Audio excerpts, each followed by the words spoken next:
Buni respirator bilan yuvsa bir qatlamini olyapti, ikkinchi, uchinchi qatlamlarga yana 2-3 marta yuvib chiqish kerak-da buni.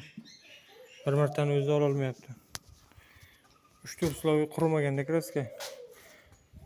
Bir slov urilgan, tagi qurimagan, keyin gruntovka urilgan, mana gruntovkasi. Keyin yana urilgan kraska, atvertitor qo'shilmagan.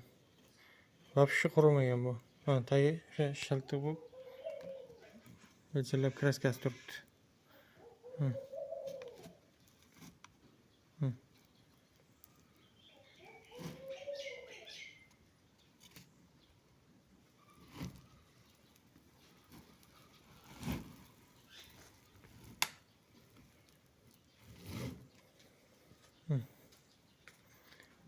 Polni tagigacha yuvib chiqmasa foydasi yo'q.